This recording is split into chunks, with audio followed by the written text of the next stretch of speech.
வணக்கம் மக்களே. மதுரையில் குளமங்கலத்தில் ஜோதி டர்னிங் பாயிண்ட் மது போதை மறுவாழ்வு சிகிச்சை மையத்தில் தான் பேசுகிறோம். இந்த வீடியோ யாருக்குன்னு கேட்டிங்கன்னா, எங்கள் அக்காங்களுக்கு, எங்கள் தங்கச்சிங்களுக்கு, எங்கள் அம்மாங்களுக்கு, எங்கள் தாய் குலத்துக்கு தான் இந்த வீடியோ முழுமையாக. இது எதுக்காக நான் இப்படி சொல்கிறேன் அப்படின்னா, குடிக்கிற நபர்கள் குடி போதையில் அளவுக்கு அதிகமாக குடிச்சிக்கிட்டு கும்மாளம் போட்டுக்கிட்டு குடும்பத்தை நடத்த தெரியாமல், குடும்பத்துக்கும் பிரயோஜனம் இல்லாமல், அவருக்கும் பிரயோஜனம் இல்லாமல், வெளி உலகத்துக்கும் பிரயோஜனம் இல்லாமல் இருக்கக்கூடிய நபர்களை எப்படியாவது திருத்தணும்னு நினைக்கக்கூடியவங்க இந்த தாய்மார்கள் தான்.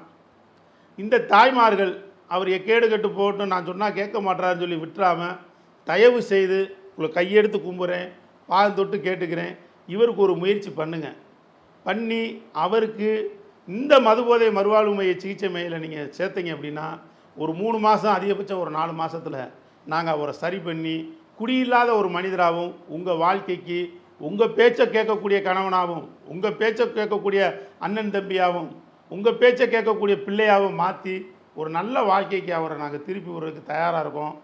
பழைய மாதிரி நினைக்காதீங்க. இன்றைக்கி உள்ள விழிப்புணர்வு காலம், இதுக்கும் வழி இருக்குது. குடிபோதைக்கு மருந்து இல்லை, மாத்திரை இல்லைன்ற மாதிரி ஒரு காலகட்டம் இருந்தது. இதுக்கு மருந்து மாத்திரைகள் இருக்குது, வழி இருக்குது, எல்லாமே இருக்குது. நாங்கள் 3 மாதம் யாரும் கூட தங்க வேண்டியதில்லை. ஒரு ஃபோன் பண்ணால் போதும். குடிக்கிறவங்க சம்மதம் தேவையில்லை. குடும்பத்தார் தாய்க்குலமே உங்கள் சம்மதம் இருந்தால் எனக்கு போதும். நாங்கள் கூட்டிகிட்டு வந்து அவருக்கு ட்ரீட்மெண்ட் கொடுத்து நல்ல வழிக்கு அவரை கொண்டு வர்றதுக்கு தயாராக இருக்கோம். தயவு செய்து இறக்கம் உள்ள தாய்க்குலங்கள் அவருக்கும் கொஞ்சம் கருணை காமிங்க. அறியாமல் செய்கிறாரு, புரியாமல் செய்கிறார். அவரை மாற்றுறதுக்கு ஒரு முயற்சி எடுங்க. ஒரு டைம் முயற்சி எடுங்க.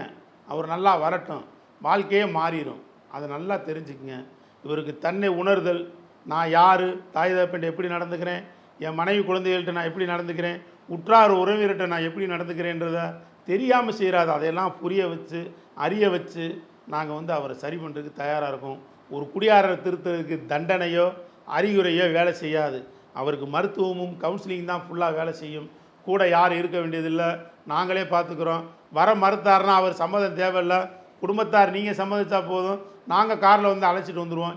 இதுக்கான கட்டணங்கள் எல்லாமே கீழே நம்பர் கொடுத்துருங்க. அந்த நம்பருக்கு கால் பண்ணி தயவுசெய்து நீங்கள் இந்த முயற்சி எடுங்கன்னு சொல்லி கேட்டுக்கிறேன். நன்றி, வணக்கம்.